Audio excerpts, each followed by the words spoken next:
उत्तर प्रदेश और उत्तराखंड में बीजेपी ने प्रचंड बहुमत हासिल किया है। यह बीजेपी की ऐतिहासिक जीत है, लेकिन इस बीच सीधे आपको लिए चलते हैं। अखिलेश यादव प्रेस कॉन्फ्रेंस कर रहे हैं। यह तस्वीरें हम आपको दिखा रहे हैं उस जगह पर जहां अखिलेश यादव अब से कुछ वक्त में प्रेस कॉन्फ्रेंस करने वाले हैं। चुनाव के जो रुझान सामने आए हैं और जो नतीजों में बदल रहे हैं वो बेशक निराशाजनक ये तस्वीरें देख रहे हैं। मुख्यमंत्री अखिलेश यादव प्रेस कॉन्फ्रेंस के लिए पहुंचे। जो भी पहले नहीं तो पहले चलिए।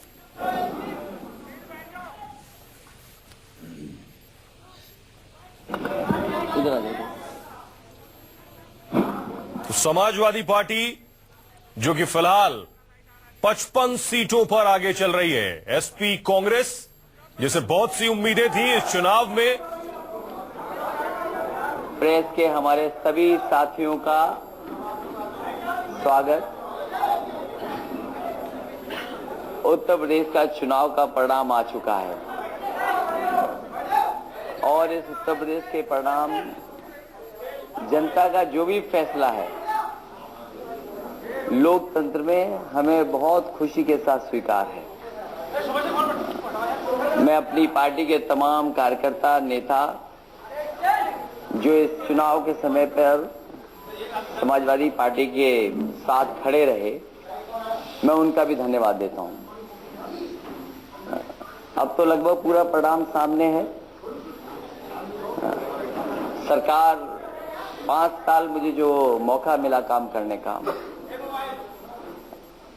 लगातार हम लोगों ने उत्तर प्रदेश को आगे बढ़ाने का काम किया है। सरकार से बाहर हैं हम। मुझे लगता है कि आने वाले समय में जो सरकार आएगी समाजवादी सरकार से भी बेहतर काम करेंगे। हमारी सरकार से अच्छी सड़कें बनाएंगे। जनता और जो हर वर्ग के लोग हैं उनको ज्यादा सुविधाएं देने का काम भी सरकार आने वाली करेगी। मैं इस समय आपका भी धन्यवाद दूंगा कि चुनाव में आप और हम लोग जगह जगह मिलते रहे। आपकी वजह से हमारी बातें भी पहुंचती रही जनता को तक। मैं एक बार फिर जनता को बधाई देता हूं कि उन्होंने जो निर्णय लिया है, लोकतंत्र में यही निर्णय होता है, हम उस निर्णय को स्वीकार करते हैं।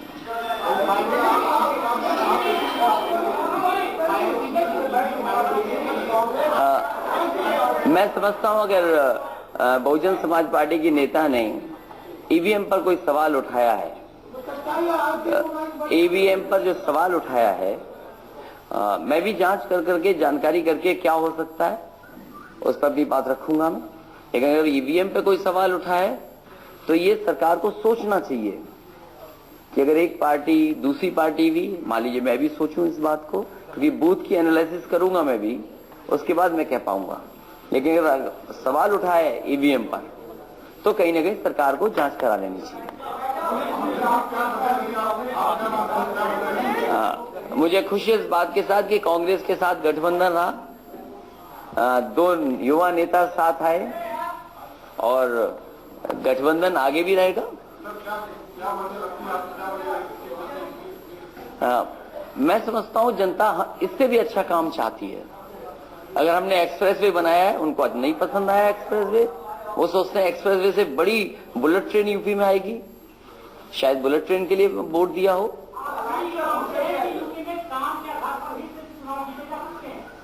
मेरा तो यही मानना था, इसीलिए मैंने 55 लाख समाजवादी पेंशन दी और आने वाले वक्त में 1000 रुपया महीना करने जा रहा था। मैं समझता हूं जो सरकार बनेगी अब उत्तर प्रदेश में 1000 से ज्यादा देगी, 2000 देगी। हमने तो किसानों का भी कर्ज माफ किया था, 1600 करोड़ कर्ज माफ किया था। और मैं समझता हूं पहली कैबिनेट में ही उत्तर प्रदेश के सभी किसानों का कर्ज माफ हो जाएगा। तो इससे ज्यादा खुश कौन होगा?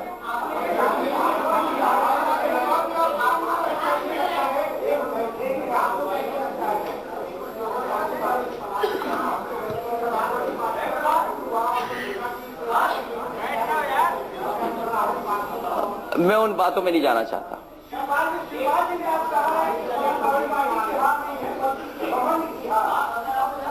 वैसे आप हमारे व्यवहार को तो जानते हो, लगता है किसी और हमारी परछाई के घमंड के बारे में बात कर रहे होंगे।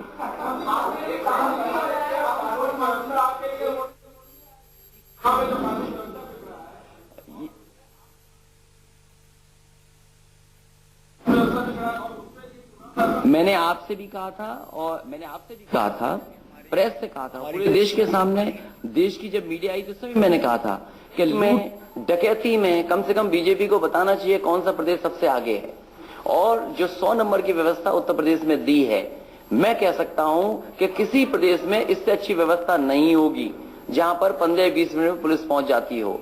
उन्होंने क्या सहयोग किया था? कभी कभी लोकतंत्र में समझाने से वोट नहीं मिलता है, बहकाने से वोट मिलता है। इसीलिए मैं समझता हूं पहली कैबिनेट के फैसले के इंतजार करिए कि किसानों के सभी कर्जे माफ हो जाएंगे। अगर प्रधानमंत्री जी ने कहा होगा तो शायद उत्तर प्रदेश के किसानों के साथ साथ देश के किसानों के भी कर्ज माफ होंगे। और फिर एक्सप्रेस वे पसंद नहीं आया तो शायद उत्तर प्रदेश में बुलेट ट्रेन आएगी।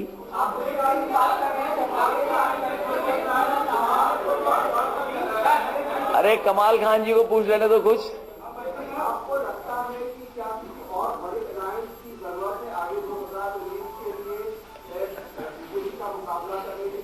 अरे फिलहाल तो जो पहले कैबिनेट के डिसीजन है वो तो आ जाने दो, 2019 अभी दूर है।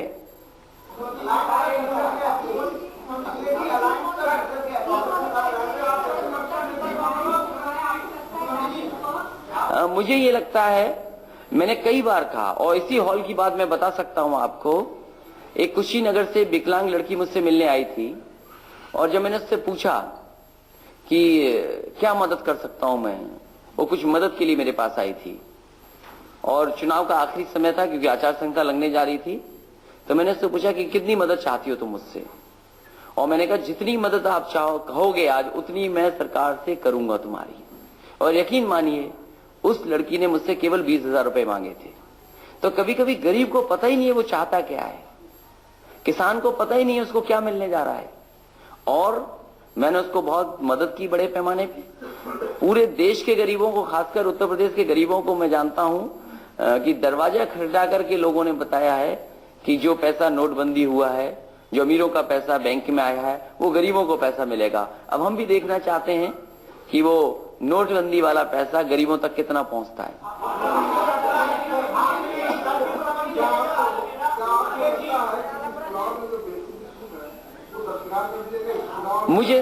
मैं ये कह सकता हूं पूरे चुनाव में मुझे नहीं लगा, और पूरा चुनाव मैंने आंख से देखा है। इतने जिलों में गया, इतनी विधानसभाओं में गया। आज तो आपके पास भी रिकॉर्डिंग होगी, तस्वीर हमारे पास भी है। अगर कोई पार्टी एक जिले में एक मीटिंग करता था तो मैं जिले में 5, 4, 3 मीटिंगें करता था। आबादी के हिसाब से जो लोग आते थे, संख्या के बल से, मैं समझता हूँ सभा में बड़ी संख्या में लोग आए। वही मैं सोच नहीं पा रहा हूं कि आखिरकार जो लोग आए थे कि क्या केवल देखने आए थे या हाथ में मोबाइल लेकर के आए थे और फिर बाद में चले गए, वोट नहीं दिया उन्होंने शायद। लेकिन मैं ये कह सकता हूं प्रदेश की जनता ने समाजवादियों की मदद की है। समाजवादी पार्टी ने लगातार काम किया सरकार में। हम तो देखना चाहते हैं कि समाजवादियों से भी अच्छा काम क्या होगा, वो शायद मुझे उसका इंतजार होगा।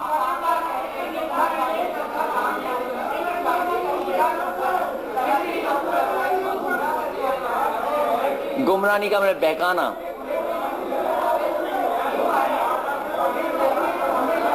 अरे भाई एक एक पूछोगे तो जवाब दे पाऊंगा मैं।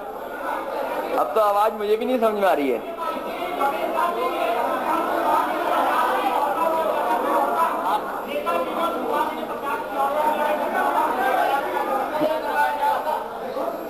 पूछिए हरी शर्ट। मनोज पांडे और क्या नाम है आजम खान, ये 3-4 मंत्री हैं जो चुनाव जीते, बाकी सुपा साहब हो गया आपके कैबिनेट का। क्या कहेंगे इसके ऊपर? काम नहीं किया, जनता के बीच में गया, या वो भी परछाई का कारण? मैं कहता हूं कि हो सकता है कुछ क्षेत्र में रहा हो, लेकिन कई जगह मुझे ये सूचना मिली है, बूथ वाइज जानकारी तो बाद में आएगी, कि वोट पहले से ज्यादा मिला है। वोट पहले से ज्यादा मिला है, लेकिन उसके बावजूद भी वो हार गए कुछ लोग।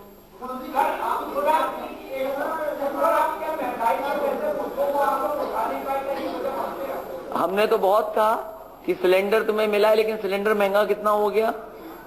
धान की कीमत क्या मिली नोटबंदी की वजह से, गेहूं इंपोर्ट हो रहा है, आलू की हालत क्या है, ये तो सब बोले गए, लेकिन जनता मैं समझता हूं कुछ और सुनना चाहती रही होगी।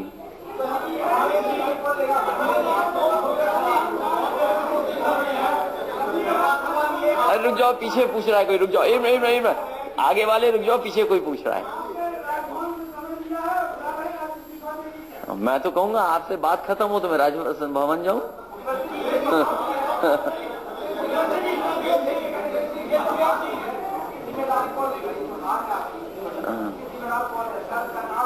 देखिए, जिम्मेदारी मुख्यमंत्री मैं था, राष्ट्रीय अध्यक्ष मैं हूं, हार की समीक्षा भी मैं करूंगा। हार की समीक्षा करने के बाद ही जिम्मेदारी लूंगा ना, कोई बिना समीक्षा किए मैं क्या जिम्मेदारी ले लूं? आपको लगता है कि क्या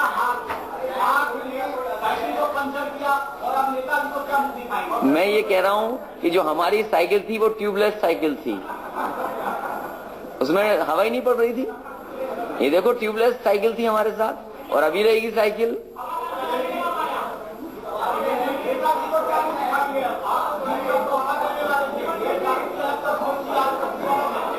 ये अलग बात है, ये तो अब ये राजनीति में कब क्या हो जाए पता ही नहीं है।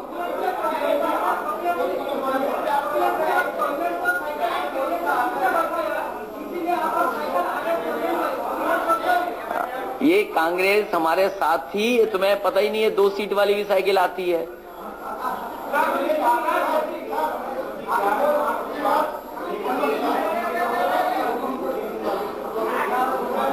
ये पॉलिटिकल सवाल अभी नहीं, फिलहाल तो चुनाव देखने दो क्या होता है, समीक्षा उसके बाद।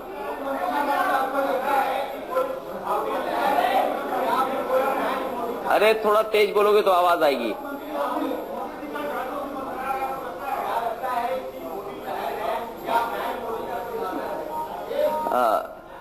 देखिए, अभी कह पाना मुश्किल है, लेकिन मैं ये बात मान सकता हूं कि समझाने से वोट नहीं मिलता है, बहकाने से वोट मिलता है।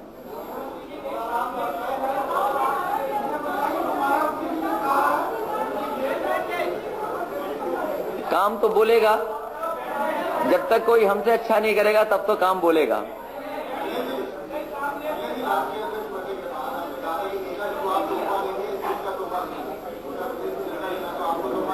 लेकिन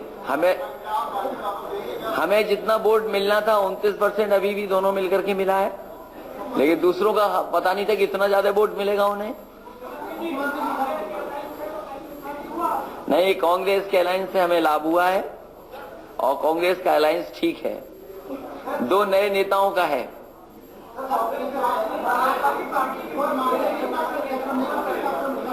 ये अभी कह पाना मुश्किल है, विधायक की बैठक हो जाने दो।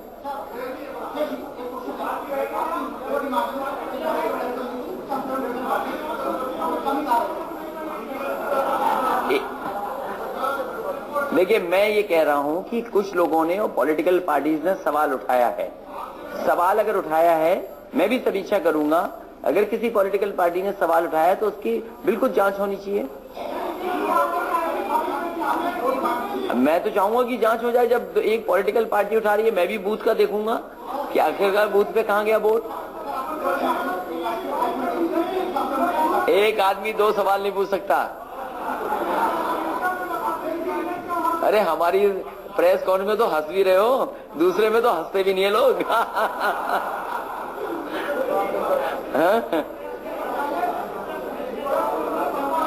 उत्तर प्रदेश के अलावा अब उत्तराखंड तो मैं गया नहीं।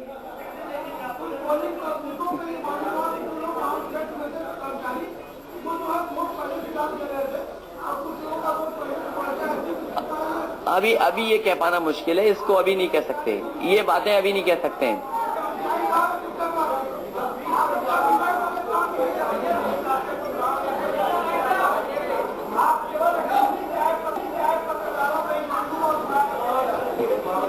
अरे तुम तो हमारे साथ थे, 1-2 साथी तो आया मत। अजय, जो आदमी हेलीकॉप्टर में बैठा हो वो ये बस सवाल करेगा। ये सवाल करोगे तो मलियाबाद तक हमारे साथ गए और सवाल करोगे ये। ये सोच रहे हम भूल गए होंगे। अच्छा, तुम नहीं थे? अच्छा, दूसरा होगा कोई। अच्छा ठीक है।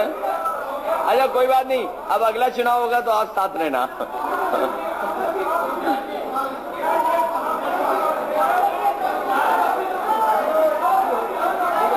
अरे भाई क्या पूछ रहे हो ये तो बता दो मुझे। ये मेरा वक्त हो गया जाने का लगता है। कुछ पूछ ही नहीं पा रहे हो।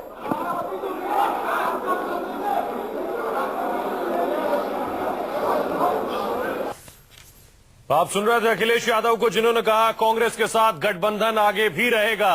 कभी कभी समझाने से नहीं बल्कि बहकाने से वोट मिलता है। साथ ही साथ ईवीएम पर भी सवाल उठाए हैं और उन्होंने कहा है कि अगर सवाल उठ रहे हैं तो ईवीएम की जांच होनी चाहिए। उन्होंने साथ ही कहा कि समीक्षा करने के बाद हार की जिम्मेदारी ली जाएगी। ईवीएम पर जरूर सवाल उठाए सभी ने। कुछ मायूस लग रहे थे अखिलेश यादव, लेकिन अपनी मुस्कुराहट और हंसी के पीछे उस मायूसी को छिपाते हुए हमारे साथ खास